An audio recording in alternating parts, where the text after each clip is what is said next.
The local train station in Portland, Oregon, had that usual hum of early travelers and tired commuters. The metallic screech of wheels against the tracks echoed in the chill of the morning. It was mid-December, the start of the holiday rush, when people traveled with oversized suitcases and tangled plants. The air smelled faintly of roasted coffee and wet concrete. Every day, around 7:30, Eli Parker waited at the downtown platform, watching the familiar silver and blue train pull in. He always boarded the same rear car, the one that would later split off toward the suburbs, away from the chaos of the airport. Eli liked the quiet end of the line, the tree-lined streets and steady rhythm of life in Westfield, where he'd lived all his life. Eli was 31, calm-eyed, with the kind of patience you could only learn by being forced to slow down. Years ago, a car accident had left him with a limp in his right leg. It wasn't something he advertised, but it shaped how he moved through the world. Steady, deliberate, and sometimes a little behind everyone else. The train had become his routine, his dependable route between work and home. During holiday season, though, the train wasn't so peaceful. The city was full of travelers, anxious parents, crying toddlers, tired college students, and endless suitcases. Most of them were headed to Portland International Airport, which meant they had to sit in the front part of the train. But every year, dozens of them missed the signs, ending up in the back, the suburb cars. Eli had seen it happen so many times that he could spot them before they even spoke. Big roller bags, neck pillows, the wide-eyed look of confusion, all signs of an incoming mix-up. Usually, he helped them. He'd gently explain how the train split at Cedar Junction, the point where the cars to the airport separated from the ones to Westfield. The switch was simple, but missing it meant getting stranded at a station miles from the airport with no easy return. He'd saved many families from that mistake. But that morning was different. Eli had been sitting in the priority seat, the ones near the door, marked with a blue decal showing a cane and wheelchair. It wasn't about privilege. With his limp, it was just easier for him to sit there. He put his bag beside him and leaned back, enjoying the brief quiet before the next wave of passengers boarded. Then came the noise. A family of 5 barreled into the car, mom, dad, 2 kids, and an older woman who looked like she'd lost patience somewhere back at the ticket counter. Their rolling suitcases clattered across the floor, knocking into the legs of other passengers. The mom was leading the charge, her voice sharp and commanding. "This is it. This is the airport train. Come on, hurry up before the doors close." Her husband looked uncertain, holding a map on his phone. "Are you sure? The sign says this car goes to—" "I said it's fine, David. Don't start with your 'I think' again." She cut him off, waving the family forward. The kids, maybe 8 and 10, dragged smaller bags and argued about snacks. The grandmother sighed, muttering about missing her morning coffee. The chaos spilled through the aisle until the mother's eyes landed on Eli, sitting alone near the door. She paused, frowned, and said in a tone that expected obedience, "You need to move." Eli looked up, unsure she was speaking to him. "Sorry?" "This is a family section," she said, her words crisp and impatient. "You shouldn't be sitting here when families need space. We've got kids and bags. Can you move over?" Eli blinked, caught off guard. There was no family section. It was just a normal train car, and the seat he occupied was clearly labeled for disabled passengers. But years of learning to pick his battles told him not to waste breath. Without a word, he nodded, stood up slowly, and stepped aside with a soft limp. He gathered his bag and moved 2 rows down. The mother didn't even thank him. She motioned for her kids to sit, her husband awkwardly trying to fit the luggage into the cramped corner. Then she turned back to Eli, her expression tight with misplaced superiority. "You know," she said loud enough for half the car to hear, It's really rude to sit in seats meant for people who actually need them. You should be more considerate." A few passengers glanced up, sensing the tension. Eli simply looked at her, calm but weary, then sat down quietly without responding. Her husband, red-faced, tugged on her sleeve. "Honey, stop." But she didn't stop. I mean, people these days, no respect for families traveling with kids. You'd think people would have some manners during Christmas. Her words cut through the hum of the train, each one sharper than the last. Eli didn't speak. He didn't need to. When he shifted his leg and the limp became obvious, her husband's face went pale. He leaned toward her, whispering something quickly. Her expression froze. "Oh," she said, her voice suddenly small. "I didn't realize." Eli gave a polite nod, a simple, wordless acknowledgement, the kind you give when you're too tired to argue. He looked out the window as the city blurred past, gray and cold. The mother turned back to her seat, her cheeks flushed. She mumbled something that might have been sorry, but it was the kind of apology that cost nothing, insincere and hurried, said just to move on. Eli didn't mind. He'd been through worse. But what came next made it hard not to smile. At Cedar Junction, the train slowed. The robotic voice announced clearly, "Attention, passengers. This is the last stop to transfer for airport service." The rear cars continued to Westfield. Airport passengers must move to the front section now. A small wave of people stood, dragging luggage toward the front cars. But the mother didn't move. She glanced up, but stayed seated, certain she was right. Her husband looked uneasy.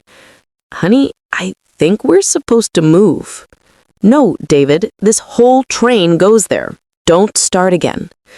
The grandmother squinted toward the intercom speaker.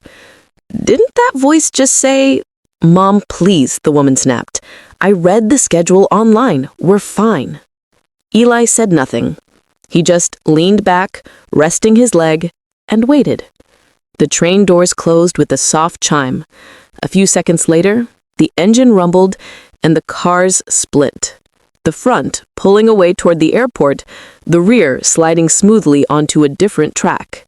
The mother's confidence cracked as the landscape outside changed from airport highways to quiet suburban neighborhoods. She frowned, looking around. "Wait, why does this look— David, this doesn't look right." "Yeah, because we're going to Westfield." The grandmother's laughter filled the silence like a bell. The kids started whining. The mother's face turned a deep shade of red. She stared at Eli, who met his eyes briefly, his expression calm, maybe even amused. The loudspeaker confirmed it. Next stop, Westfield. Eli said nothing. He didn't need to. The look on her face, the dawning horror that she'd not only been wrong but rude to the one person who could have helped her, said it all. As the train rolled through the suburbs, she sat stiff and silent. Eli glanced out the window, hiding a small, quiet smile. Some lessons, he thought, don't need to be taught with words. When the train slowed to a gentle halt at Westfield Central, the electronic voice overhead chimed again, reminding passengers that this was the end of the suburban line. The air brakes hissed, and the doors opened with a rush of cold air from outside. Eli rose slowly, adjusting the strap on his shoulder bag. Behind him, the family sat frozen, in a stew of silence. The grandmother finally broke it, chuckling under her breath as she leaned toward her daughter. "Well," she said, her tone dry and cutting, "guess your phone app was wrong again, huh?" The mother ignored her, staring at the floor. The husband, David, rubbed the back of his neck, clearly too tired to argue. The kids just looked confused, one of them asking in a whisper if they were still going to the airport. Eli waited a moment, then turned toward the door. Normally, he would have offered help, directions at least, but something told him they needed to figure this one out themselves. Still, when he stepped out onto the platform, he heard the mother's voice again, softer this time. "Excuse me," she said. "Sir." He paused, turning slightly. She was standing halfway in the doorway, clutching the handle of her suitcase like it might steady her pride. Her face had lost that superior sharpness from earlier. Now she just looked tired. "I didn't mean to," she began, then stopped herself. We're trying to get to the airport. Is there a way back?" Eli considered her for a moment, the corner of his mouth twitching in something between pity and amusement. "Yeah," he said. "You'll need to take the next train back into the city, switch at Cedar Junction, and make sure you're in the front section this time. It'll add maybe 45 minutes. Her shoulders slumped. "Right. Okay. Thank you." She didn't meet his eyes, and Eli didn't press it. He nodded once and walked toward the exit ramp, his limp soft but steady. The sound of rolling luggage followed him for a few steps before fading into the chatter of other commuters. Outside, the morning had shifted to gray drizzle, the kind that made everything look washed out and half asleep. Eli popped open his umbrella and started the short walk home. The air smelled faintly of pine and wet asphalt, a small comfort he'd learning to appreciate. By the time he reached his apartment, his leg was aching, not badly, just enough to remind him that every step counted. He sank into his couch, glanced at his reflection in the dark TV screen, and let out a small laugh. "People," he muttered under his breath, "always in a hurry to be right." He thought that was the end of it, but fate, or coincidence, had other plans. 3 days later, on his way home from work, Eli stopped at a local coffee shop near the Westfield station. It was the kind of place where everyone seemed to know each other by name, where the barista had a man bun and a tattoo of a tree line on his forearm. The smell of espresso and cinnamon hung in the air. Eli ordered his usual, a black coffee with 1 sugar, and waited by the counter. He was checking his phone when a voice behind him said, "You again." He turned, and there she was, the same woman from the train. No suitcases this time, no kids, no chaos. Just her, in jeans, a long coat, and an expression that looked halfway between embarrassed and amused. Eli raised an eyebrow. "Small world." She laughed, a little awkwardly. "Yeah, I owe you an apology." He took his coffee and nodded toward an empty table. "Go ahead." They sat down. She hesitated, clearly trying to find the right words. "Look, I was stressed that day.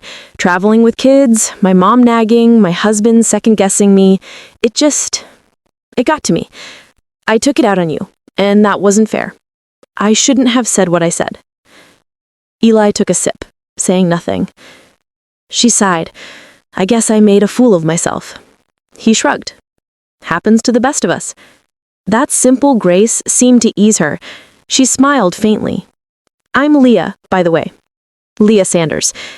"Eli," he said. "Nice to officially meet you, Eli, without the screaming kids in missed trains." He chuckled. "Yeah, this version's definitely quieter." They talked for a few minutes, mostly small talk, the weather, how bad Portland traffic had gotten, the chaos of holiday travel. She mentioned that her family had finally made it to the airport the next day, barely catching their flight. Her kids are still laughing about the train that went the wrong way. "I think they'll remember that one for a while," Eli said with a smirk. "I know I will," Leah replied. Then she hesitated. "You live here?" He nodded. "A couple blocks away." "You?" "Actually, just moved here," she said. "My husband's job got transferred last month, so we're still settling in. Guess it explains why I don't know my train lines yet." There was a flicker of something in her voice when she said, "husband." Not bitterness exactly, but distance. Like a word she hadn't decided if she still believed in. Eli didn't pry. Their coffees cooled as conversation flowed. For 2 people who'd started with such an unpleasant encounter, they talked easily. It was strange how quickly the tension melted once pride was out of the way. As they got up to leave, she said, "Maybe next time I'll let you sit in peace." Eli smiled. Maybe next time you'll be on the right train. They both laughed, and that might have been the end of it. A small, funny redemption arc between strangers. But the world, it seemed, liked weaving odd little connections. Over the next few weeks, they kept running into each other. At the station, the coffee shop, the grocery store. It became a running joke between them. She'd say, "You're following me?" He'd reply, "I live here." Each time, the conversations got a little longer, the laughter a little easier. She'd tell stories about her kids, he'd tell her about his work fixing computers for local businesses. Slowly, what had started as an awkward apology turned into something that resembled friendship, or maybe something waiting to become that. Eli didn't expect it. He wasn't looking for it, but there was something about Leah's energy, chaotic but human, that intrigued him. He'd spent years building walls of quiet self-sufficiency. She had a way of knocking on them without realizing it. Then, one rainy evening, she mentioned something that made his heart pause. "I'm actually staying with my mom for a while," she said, stirring her drink absently. "David and I are taking a break. It's been a rough year." Eli listened, saying nothing. She wasn't asking for advice, just space to say it out loud. "Sometimes you think being right matters more than being kind. I've been learning the hard way that it doesn't." He nodded slowly. "That's a good lesson. Took me a few years to learn that one too." Outside, rain dripped from the awning. Inside, the small coffee shop felt like a quiet shelter, the kind of place where two people who'd met by accident could start to understand each other. When she left that night, she smiled at him. "You know, Eli, I think that train ride was the best wrong turn I ever made." He smiled back, a faint warmth in his chest that he hadn't felt in a long time. "Maybe," he said. "Sometimes you've got to take the wrong train to find the right direction." After that night in the coffee shop, something quiet but certain began to shift between Eli and Leah. They didn't plan to see each other again, but somehow they always did. The 8:45 morning train, the line at the bakery, even the public library on 5th Street. Each time, the world seemed to pull them into the same frame, like two background characters who kept getting rewritten into the same scene. Eli didn't think much of it at first. Coincidences happen. Portland was big, but not that big. Still, when he saw her smile from across a crowded platform, or heard her laugh float above the morning rush, it stirred something gentle in him, a feeling that life had turned a corner without asking. Leah was different now.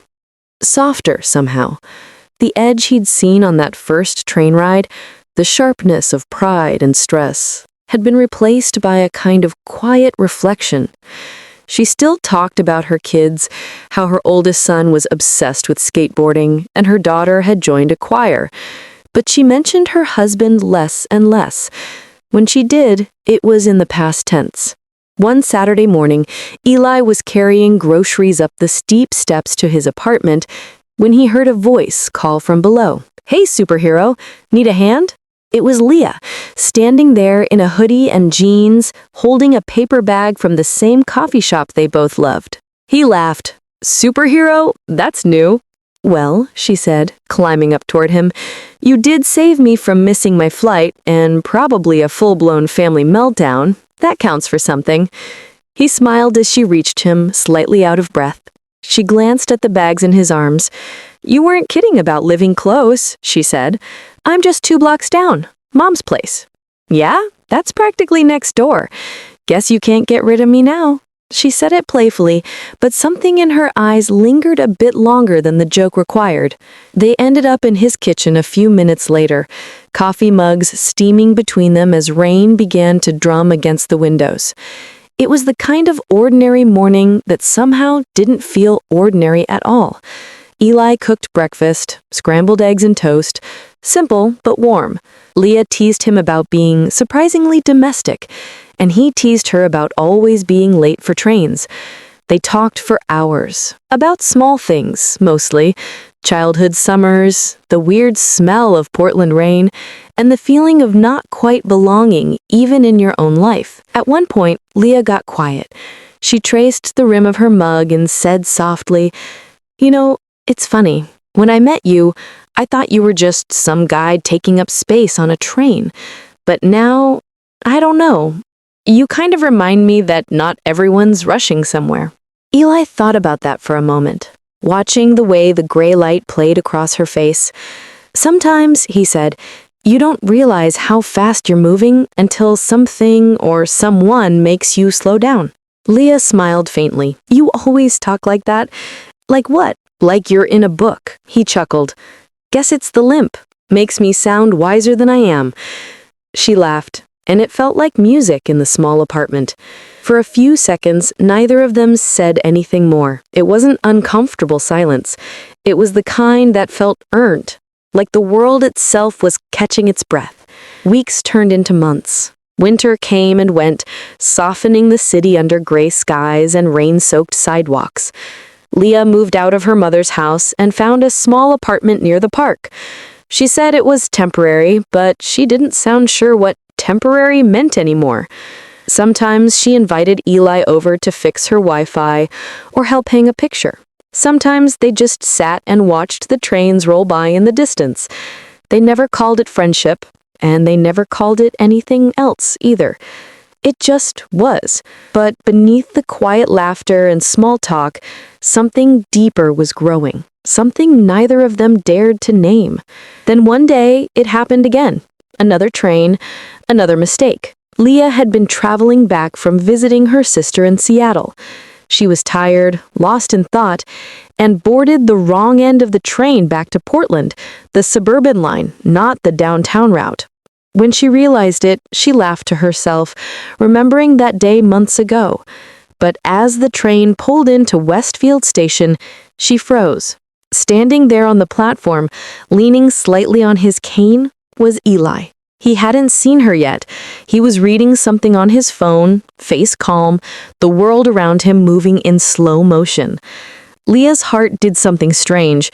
It stumbled, then steadied again, like recognizing a rhythm it hadn't heard in a while. When the doors opened, she stepped out, luggage in hand. "Guess I still don't know my train lines," she said. Eli looked up, and for the first time since they'd met, his smile reached all the way to his eyes. "Guess you still need saving." They walked together down the platform, the world around them alive with echoes of that first chaotic day. But this time, there was no anger, no embarrassment, just a shared laugh between two people who'd stopped running long enough to find each other. As they reached the end of the platform, Leah said quietly, "You know, it's funny how every wrong train leads back to you." Eli looked at her for a moment, the rain soft against his jacket, and said, "Maybe that's because we were never supposed to be on different ones." They didn't touch, didn't kiss, didn't need to. The look between them said enough. But life, as always, had a way of testing what it gave. A week later, Eli got a call that changed everything. A job offer in Seattle, the kind that could double his income. It was the opportunity he had been waiting for years. But it also meant leaving Portland behind, leaving the city where he'd built a rhythm, and maybe someone worth staying for. He didn't tell Leah right away. He told himself he needed time to think. But as days passed, the silence between them grew heavier, and she could feel something shifting even before he said it. "Seattle," she whispered one evening when he finally told her. That's good. That's amazing, Eli."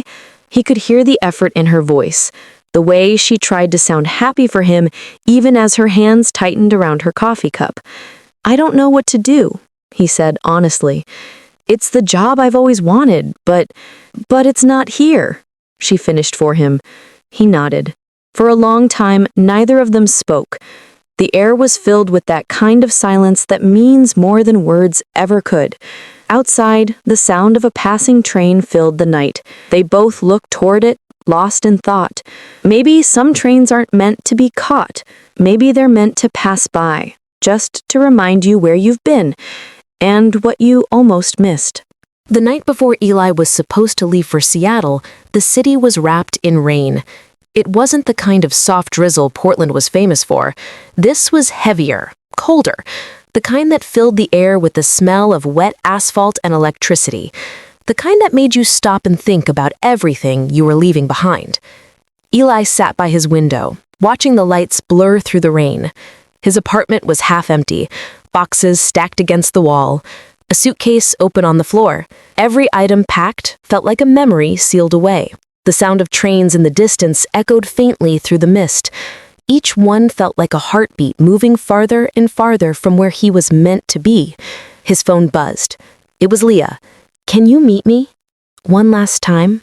Eli hesitated only for a moment before grabbing his coat and limping out into the night. He knew exactly where she'd be. The train station, the place where everything between them had started.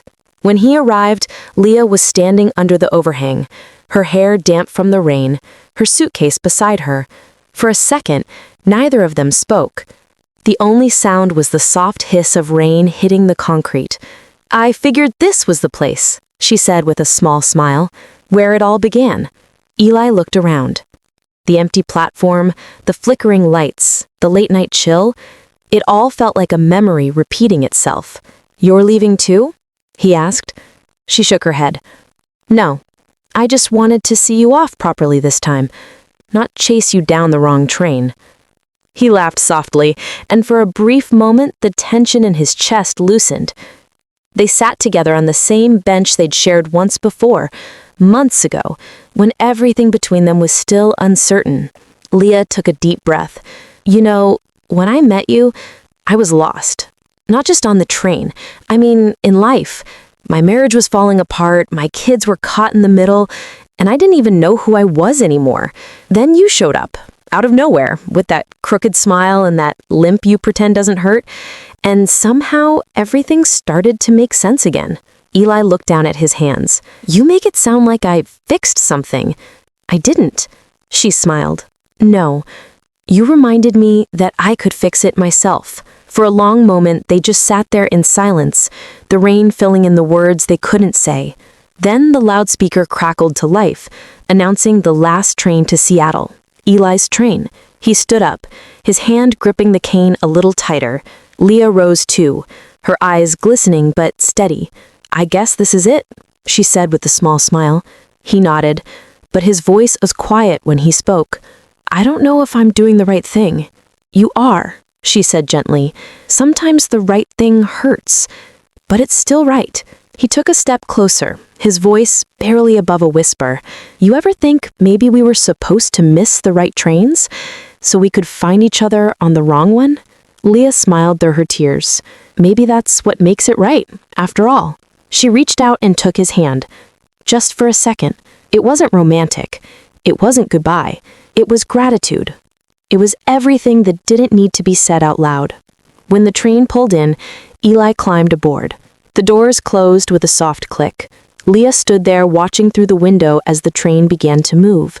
He looked back once, just once, and saw her standing in the same spot she'd been that first day. The same place where everything had gone wrong, and somehow everything had gone right.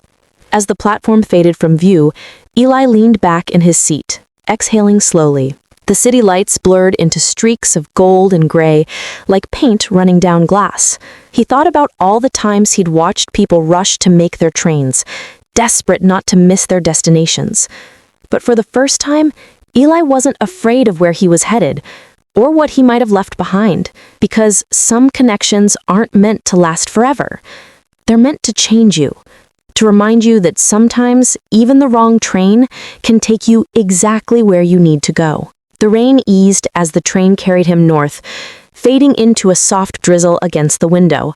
Eli closed his eyes, and somewhere back in Portland, Leah turned away from the platform, the faintest smile on her lips, ready at last to board her own train, wherever it might take her.